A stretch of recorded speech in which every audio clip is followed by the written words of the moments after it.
96번 알 수 없어요. 대설주의고 두 개의 시가 있으니까 시 공부를 먼저 하자. 자, 여기 알 수 없어요. 만에 한용 선생님은 스님이잖아. 불교하고 관련 있겠지. 이건 종교에 관련된 거야. 알 수 없다는 게 뭘까? 불교의 진리를 알 수 없다. 불교의 깨달음을 알 수 없다. 뭐 이런 것을 얘기하는 거야. 원래 만해 선생님의 시에서 님은 조국이거나 사랑하는 님, 아니면 부처님, 불교의 진리, 뭐 이런 걸 얘기하는 거거든. 여기는 불교의 진리가 맞겠지. 왜냐하면 자연현상을 통해서 이게 지금 자연현상에서 보면 절대자가 자꾸 보이긴 보이는 것 같은데 알 수 없다. 뭐 이런 얘기를 하고 있는 거야. 그러니까 절대자의 모습이 자연현상으로 나온다. 근데 알 수 없어요. 라는 얘기를 하고 있으니까. 자, 반복이 계속되고 있어. 바람도 없는 수직의 파문. 기가 막히죠. 수직이라는 건 위에서 아래로 내리는 게 수직이고요. 파문은 물에 호시에다 돌을 딱 던지면 가로로 쫙 퍼지는 거야. 그럼 수직의 파문은 곧바로 떨어지는 게 아니라 이렇게 떨어지는 거겠지. 그러니까 수직과 수평의 의미를 갖고 있는 확장. 그렇게 떨어지는 오동잎이 있잖아. 가을이 됐어. 떨어지는데 그냥 곧바로 떨어지는 게 아니고 그렇다고 옆으로 가는 것도 아니고 떨어지면서 점점 확대되면서 수직의 파문을 일으킨대. 누구의 발자취일까? 누가 걸어간 발자국일까? 절대자. 절대자. 벌써 봐봐. 자연상 중에 수직의 파문이란 말이 어려운 말이잖아, 사실은. 자, 그건 님의 발자취고요. 알 수 없어요. 자, 그 다음에 지리한 장막 끝에 서풍에 몰려가는 무서운 검은 구름에 터진 틈으로 언뜻 보이는 푸른 하늘. 우리가 장마철에 먹구름 꼈다가 또 구름 속에서 잠깐 해가 나오잖아. 그 나오는 햇빛처럼 잠깐 푸른 하늘이 보여. 그건 누구의 얼굴입니까? 절대자의 얼굴일까? 이렇게 되는 거야. 절대자의 얼굴일까? 꽃도 없는 깊은 나무의 푸른 이끼를 거쳐서 옛탑 위에 고요히 하늘을 스치는 알 수 없는 향기. 누구의 향기? 누구의 입김일까? 절대자의 입김이죠. 이렇게 절대자의 발자취, 얼굴, 입김, 자연 속의 자연현상 속에 살짝 보이는데 알 수 없다는 얘기. 다음에 근원도 알지 못하는 곳에서 나가지고 돌뿌리를 울리며 가늘게 흐르는 작은 시냇물 자연현상 구비구비 누구의 노래입니까? 혹시 절대자의 노래일까요? 뭐 이런 거. 자, 그 다음에 연꽃 같은 발꿈치로 가히 없는 끝없는 바다를 밟고 옷 같은 손으로 끝없는 하늘을 만지면서 떨어지는 날을 곱게 단장하는 저 저녁놀은 누구의 시입니까? 아름다운 저녁놀, 그건 누구의 시? 절대자의 시. 절대자가 시를 짓는다면, 자연 속에서 시를 짓는다면 저녁놀로 보여주고 있는 걸까? 뭐 이런 얘기야. 자, 그 다음에 핵심적인 구절. 타고 남은 재가 다시 기름이 됩니다. 보통 우리 윤회설이라고 그랬지. 이거 리사이클 말하는 거예요. 돌고 도는 거. 역설적인 표현이지, 역설적. 어떻게 타고 남은 재가 기름이 됩니까? 기름이 타면 재가 되고 재가 기름이 됩니까? 자, 그런데 이 돌고 돈다는 순환, 인연설, 연기설, 윤회설 보통 제일 많이 하는 게 윤회설이지. 돌고 돈다, 윤회설. 근데 이 표현은 역설적 표현이다라고 얘기했어. 그 다음에 그칠 줄 모르고 타오르는 나의 가슴은 누구의 밤을, 절대자의 밤을 지키는 약한 등불입니까? 등불, 요거는 상징적 의미를 갖고 있다. 그 마음이 되겠지, 그지? 등불. 자, 환하게 타오르는 거, 그칠 줄 모르고 타는 나의 가슴이 등불이 됐어. 그것은 절대자에 대한 동경 혹은 절대자의 모습을 갈구하는 것. 그런데 문제는 타고 남은 재가 다시 구름이 됩니다. 끝없는 거잖아. 희생의 일종의 희생. 이렇게 나는 수없는 밤, 수없는 시간 동안 절대자를 지키는 사람이 되겠습니다. 희생, 의지를 드러내고 있는 거지. 그래서 여기 시는 1형부터 5형까지는 누구의 노래입니까 하면서 누구의 시입니까? 여기까지는 자연현상 얘기한 거야.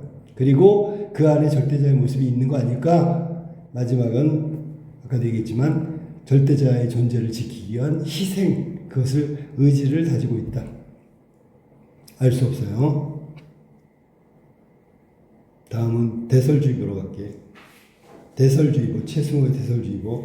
대설주의보라면 눈이 그냥 무섭게 쏟아지는 거지, 그지? 눈이 무섭게 쏟아졌어. 역시 자연현상이네. 그러면 여기는 자연현상을 통해서 뭔가 말하려는 의미를 상징적으로 표현하고 있다는 공통점을 가지고 있고, 자, 눈이 엄청 내리는 걸 대설주의보가 내렸다고 얘기했는데, 즉 많은 큰 눈이 내렸다는 건 여기서는 아무도 살아갈 수 없는 생명체에 대해서는 위협을 하고 억압하는 거라고. 그것도 무지막지하게 내리는 거지. 자, 볼까? 시대적 상황은 우리가 보통 얘기하는 군부 독재 정권 시대를 상징하고 있다. 자, 봅시다. 해일처럼 굽이치는 백색의 산들, 눈 덮인 산들, 제설차한 데 올려없는 깊은 백색의 골짜기, 색채가 나왔어. 색채. 앞에도 색채가 나왔는데 여기 나왔네. 붉은 눈발은 휘몰아치고 조그만 숫덩이만한 짧은 날개에 파닥거려. 이게 굴뚝새인데 아주 보잘것없는 미물, 생명이야. 그런데 이런 작은 생명한테 커다란 눈은 말이지 폭력이고 억압이고 위협이란 말이야. 그 속에서 날아간다. 상황을 설정했어. 그지? 자연현상 중에 눈이 엄청 내리는 걸 얘기한다. 그러면 눈이 엄청 내리는 게 뭐냐고 그러면 이게 군사 독재 정권을 의미한다면 여기서는 뭐 계엄령, 계엄, 그 다음에 또 한다면 막 군단이 몰려오고요. 군단 나올 거니까 어마어마한 폭력이 막 다가오는 거야. 그때 그 공포를 느끼는 굴뚝새, 아주 작은 생명인데 삶을 위협받고 있다라는 얘기지. 이 눈보라 이런 거. 길 잃은 등산객이 있을 듯. 길 잃은 등산객들 있을 듯. 외딴 두메 마을 길 끊어놓은 듯. 몸하는 듯. 비유적 표현. 눈이 엄청 내려오는 다음에 이렇게 되는 거야. 은하수가 펑펑 쏟아져 날아오듯 덤벼드는 눈. 반복되고 있고요. 어마어마한 눈이 내리고 있다는 상황을 강조하고 있다. 덤벼드는 눈, 날아오고 덤벼드는 거. 이거 화류법이라고 하는 거야. 살아있는 생명처럼 얘기했단 말이지. 다투어 몰려오는 힘찬 눈보라 군단, 이 계엄령 이런 게 대설을 상징하고 있는 거야. 큰 우리들한테는 계엄령 군단이었고 굴뚝대한테는 대설, 큰 눈이었다는 거지. 위협적인 상황이 되겠지.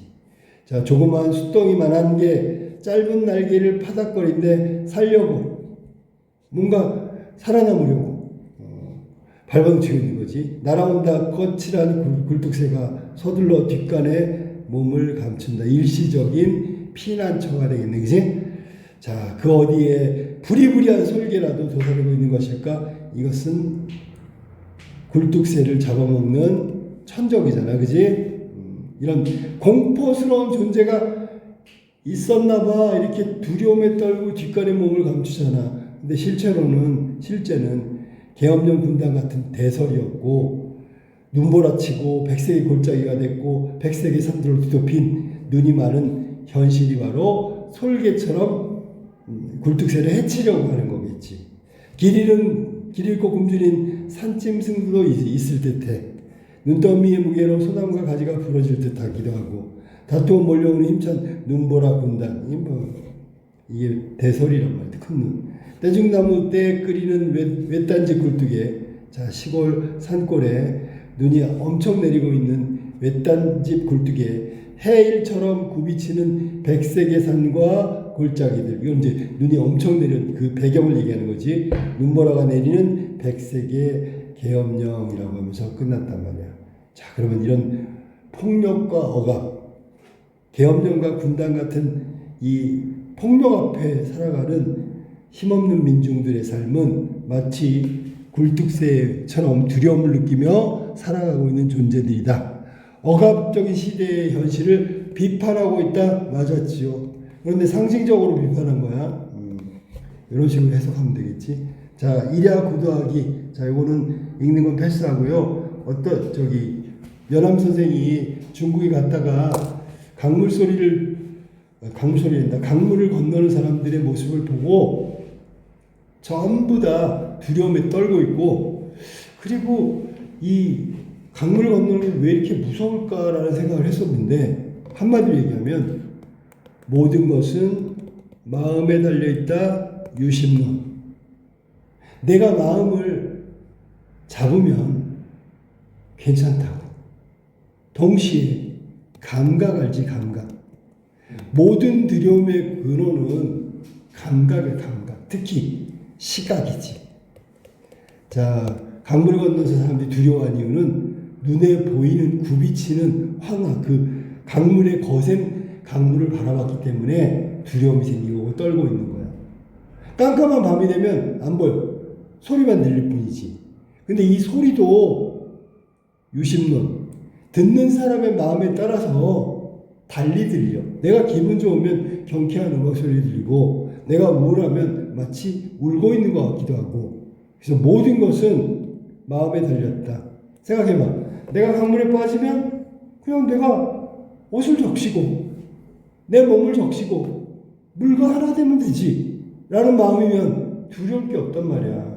그런데 우리는 이렇게 감각에 현혹돼서 두려움을 느끼는 거다. 모든 것은 마음으로부터 나온다. 오직 마음에 달려있다라는 수필이야, 수필. 이랴 하룻밤에 구도하기 9번을 강물을 건넜다 그런 얘기야. 하룻밤에 9번의 강물을 건넌 얘기를 이랴 구도하기라고 하는 거야. 21번 가하다에 대한 설명을 가장 중요하다. 하나하나 디테일하게 보자. 가와 나는 묘사의 방식으로, 자, 조심해야 될 건 상징적인 의미를 갖고 있다고 했으니까 묘사가 없을 수도 있는데 대부분은 없어. 근데 이 시에는 있죠. 둘 다. 정답은 1번인데 가의 묘사는 뭘까? 오덕잎이 떨어지는 수직의 밤은 구름 사이로 언뜻언뜻 비치는 푸른 하늘, 시냇물 흘러가는 거, 이런 모델이 자연현상이고 자연현상을 묘사하고 있고요. 나에서는 산이죠. 백색의 굴짝이, 눈 덮인 산, 외딴 마을의 굴뚝, 이런 거 다 묘사란 말이에요. 정답은 1번 정답입니다. 2번 가와다는 가상의 상황을 설정하여 만약에 그렇다면 전부 다 긍정적 인식, 특히 대설주의보는 긍정도 아니죠. 그럼 여기 가상의 상황을 설정한 건 둘 다 아니고 긍정적 인식, 이거는 가만 해당된다고 볼 수 있어. 알았어? 가상은 아니지만. 자, 그 다음에 나하고 나는 향토적 소재, 시골 얘기래. 시골 얘기는 좀 나오긴 했죠. 외딴 굴뚝, 그지? 그런데 문제는 이게 아니죠. 향토적 소재를 사용하여 정서를 암시하는 것이 아니고, 정서를 암시하는 게 아니야. 향토적인 것은 시골이고 골짜기고 눈 덮인 시골 마을, 이런 거는 약간 향토적인 냄새가 나. 그리고 끝이라고, 묘사하고 끝났다고. 근데 중요한 건 뭐냐면 외딴 골짜기의 그 외딴 집은 이 고립된 걸 의미하는 거야. 그러니까 절대로 일반적인 향토적 정서하고 다르다. 얘도 아니고요. 얘는 절대로 아니고, 둘 다. 가나다 모두 서리적 표현을 사용하고 고조되는 감정을 나타내고 있다. 서리적 표현, 감정, 서리적 표현. 뭐뭐 했습니까? 뭐 이런 물음표가 들어가야 되는데, 가에는 그런 게 없죠. 가에는 그런 게 없고, 나다에는 서리적 표현이 있죠. 이해됐어? 나의 서리적 표현 볼까? 나의 서리적 표현 찾아봐. 이런 게 서리적 표현이야. 다에는 서리적 표현 있어? 네. 의문의 형식이잖아. 근데 답이 있는 거야, 사실은. 자, 그냥 가나다 모두 특정 행위를 반복하여, 눈에 띄는 건 얘인데, 그지? 상황 인식에 대한 표현을 하고 있다. 다는, 잠깐만. 특정 행위 반복이 아니구나. 자연현상이니까 특정 행위의 반복을 했다면 다가 정확하겠지. 구도 9번이나 강물을 건넌 거니까 반복적 행위, 강을 건너는 행위. 상황에 대한 인식을 표현하고 있다. 그렇죠. 가나는 특정 행위를 반복한 게 아니고요. 열과 반복을 하고 있는 게 가인데 그거는 절대자에 대한 뭐 이렇게 절대자의 모습으로 상상하는 거야. 알았니? 자, 정답은 그래서 1번이 정답이고 나머지는 다 틀렸다. 자, 그 다음에 가에 대한 이해로 가장 적절한 거. 가. 떨어지는 날에서 희생적 의지를 떠올려 누구의 시로 상상해보고 있다. 희생적 의지는 어디라고? 타고 남은 재가 다시 기름이 됩니다. 무서운 밤을 지키는 등불이 되겠습니다. 그게 희생적 의지라고 그랬지. 네, 틀렸죠. 작은 신의 태초의 원시성. 누구의 노래 아니 작은 신의 문은 근원도 알지 못하는 곳에서 이거는 원시성이 아니라 신비롭다는 거. 지금 누구의 이런 얘기를 하는 건 질문이란 말이야. 알면은 이런 질문 안 할 거 아니야. 근데 여기 지금 태초의 원시성을 떠올린 게 아니라 잘 모른단 말이야. 근원도 알지 못한다라고 얘기했으니까 신비로운 거지, 그지? 그러니까 그거를 짐작할 수 없는 이라는 의미를 담고 있는 거지 원시성을 떠올린 게 아니야. 자, 타는 나의 가슴에서 인간적 외로움을 떠올려. 왜 외로움을 떠올려? 아니죠. 누구의 밤은 내가 이 밤을 꼭 타고 남은 기름이 재가 될 때까지 계속 지키겠다. 기름은 또 다시 되고 재는 다시 기름이 되고 이렇게 해서 끝없이 기름이 되면 계속 태울 거 아니야. 깜깜한 밤을 밝힐 거 아니야. 그렇게 깜깜한 밤을 밝히면서 계속 지키겠다라는 얘기야. 외로움이 아니고. 떨어지는 오동잎, 시간의 유한성을 떠올려 누구의 그러면 절대자가 시간의 유한성이 있다는 거야? 시간의 유한성 없죠. 수직의 파문, 떨어진단 말이죠. 떨어지는 것은 누구의 발자취. 야, 생각해봐. 이 수직의 파문을 이루면서 떨어지는 건 사실은 수직의 파문은 수직과 수평이 공존하는 거잖아. 이건 아까도 얘기했지만 보통 인간의 발자취는 아니란 말이야. 그런 의미를 담고 있는 거야. 알 수 없는 향기, 후각적 이미지 맞아? 네. 입김으로 상상한다. 알 수 없는 향기, 절대자의 향기. 알 수 없다. 정답은 5번이 정답이죠. 이렇게 해석하면 돼. 알았어? 그래서 여기는 25번 같은 경우에는 그냥 해석을 물어본 거야. 알았어? 향기가 난데 그 예탑 위에, 시간이 오래된 예탑 위에 고요한 하늘을 싹 스치면서 가는 알 수 없는 신비로운 향기. 그게 바로 님의 절대자의 입김이 아닐까? 절대자가 입김을 불어넣는다면 그 저런 게 아닐까? 자연 속에 이런 얘기를 하고 있는 거예요. 자, 23번. 보기를 참고하여 나를 감사한 거다. 보기를 참고하여 나를 감사한 내용. 보기 봐봐. 나는 1980년대 절망적 상황, 아까 되어 있지만 군부 독재 상황, 군사 독재 정권, 억압의 상황, 민주화를 갈망하는데 아무래도 두려움을 느끼는 민중들의 모습이란 뜻이야. 감사한 거다. 적절하지 않은 거. 1번부터 볼래? 눈보라 군단, 계엄령 모두 위압적이고 당시의 상황을 비유적으로 표현한 거지. 눈보라 같은 독재 정권, 군단이 몰려오는 것 같은 독재 정권, 비유적 표현. 날아오는 듯 역시 비유적 표현이고 군사 독재 정권의 포갑이겠지. 다투어 몰려오는 거.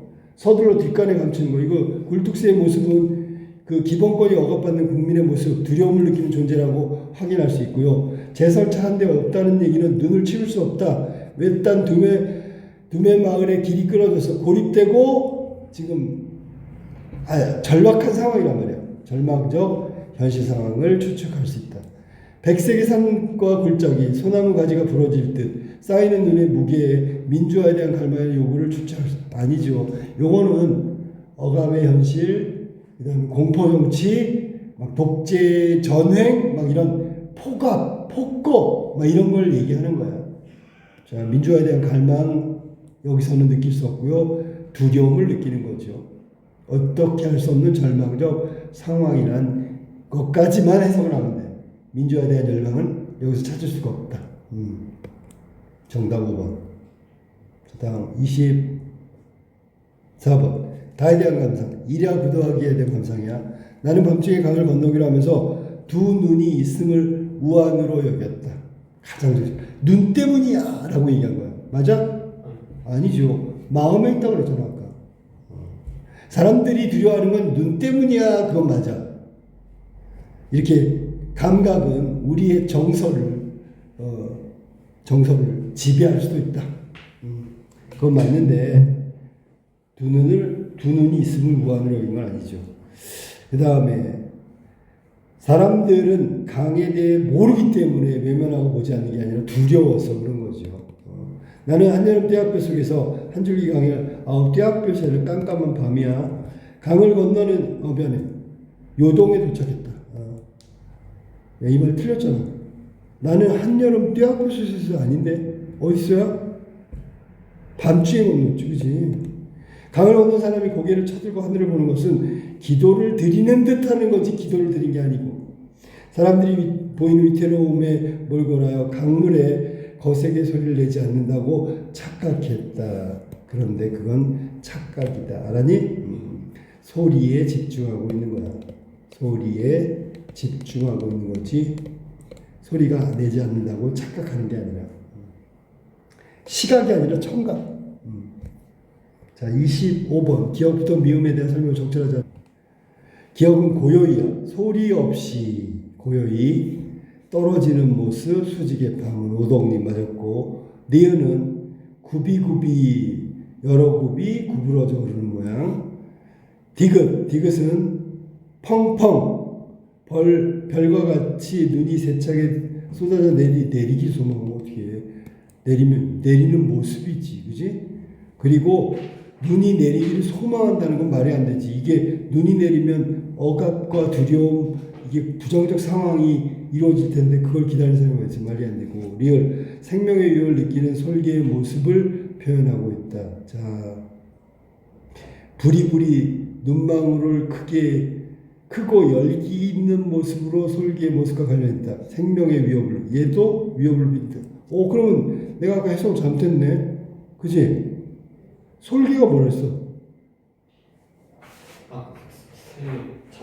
맞는데 내 해석이 이거 틀렸잖아. 부리부리라는 게 뭐야? 부리부리 생명의 위협을 느끼게 하는 미안해. 맞지, 그지? 네, 공포스러운 소리로 인해서 느껴진 두려움의 정서를 담고 있는 게 한창이나 벌벌 떨고 있는 모습. 그 모습은 바로 물소리 때문에 걱정하고 있는 모습, 두려움의 정서. 맞았죠. 26번. 보길 바탕으로 가나다의 내용 정리. 가는 자연과 인간의 대조적 모습, 아름다움의 엄청난 힘. 자, 자연의 힘. 인간은 한계와 미약함을 보인다. 가에서는 질문들의 작품의 제목으로 대답하는 형식을 띄고 있다. 그지? 제목으로 알 수 없어요. 대답하는 형식. 절대자의 발자취, 절대자의 노래, 절대자의 입김 알 수 없어요. 맞았고가 아니라 그렇게 했고 폭설이 내리는 산들의 모습. 이거는 강압의 통제, 독재 정권을 얘기하는 거고. 다는 큰 비로 불어난 강물을 건너며 깨닫게 된 바를 서술하고 있다. 이게 관조라고 하는 거야. 관찰 대상을 통해서 인식과 깨달음을 얻으면 관조. 알겠지? 26번. 가나다에 적절하지 않은 걸 찾아봅시다. 1번. 검은 구름 사이로 푸른 하늘. 그렇지. 얼마나 반가워. 알았니? 그게 아마 절대자의 얼굴일 거야. 근데 난 잘 모르겠어. 자연과 대비되는 인간의 한계를 말하고 있다. 맞았죠? 자, 절대자의 얼굴을 자연이 보여주고 있잖아. 이게 절대자의 얼굴이야. 근데 그걸 보면서도 나는 알 수 없어요. 자연을 알고 있는데 뭐 이런 얘기를 하고 있는 거야. 나 가에 저녁노을, 연꽃 같은 발꿈치, 옷 같은 손, 저녁노을에서 느껴지는 자연의 거대한 아름다움이야. 그래서 아름다움이야. 연꽃 같은 발꿈치, 옷 같은 손. 그러면 발꿈치는 꽃처럼 아름답고 손은 아주 옥처럼 빛나는 보석이네, 그지? 그 정도로 예쁘다. 그 다음에 나의 짧은 달개를 파닥거리며 날아가는 굴뚝새, 미미하고 연약한 인간의 모습을 연상시키겠다고 아까 얘기했고요. 그 다음에 가에 그칠 줄 모르고 타는 가슴, 희생의지, 밤이 뭐야? 깜깜한 밤을 밝혀야 되는 거야. 깜깜한 밤은 안 돼. 깜깜한 밤은 절대자에게는 부정적 상황이고 등불을 밝혀서 밝게 만들겠다 그런 얘기야. 다의 눈으로 위태로움을 살펴볼 수 있는 밤중은 자연의 아름다움을 가리는 엄청난 힘을 가린 그런 해석으로 해석하면 안 되겠죠. 그지?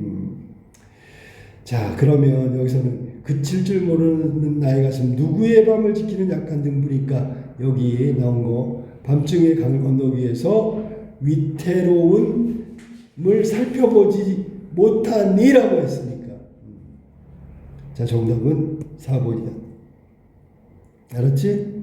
해석을 잘해야 돼요. 자, 화자는 미약하지만 내 희생을 다해서 당신의 밤을 지키겠다라는 얘기고, 그 다음에 두 번째 나와 있는 그 눈으로 위태로움을 살펴볼 수 없는 밤중의 내용은 자연의 아름다움을 가리는 게 아니고요. 자, 그래서 정답 4번이고 5번 나의 다투어 몰려오는 힘찬 눈보라 위협적이죠. 시뻘건 물결 같은 한덤이 일어나. 이거 두려움을 주는 거죠. 큰 강, 두려움과 놀라움 불러일으키는 자연의 엄청난 힘을 나타내는 것. 인간과 대조돼서 라는 얘기지. 정답은 4번이 정답이다.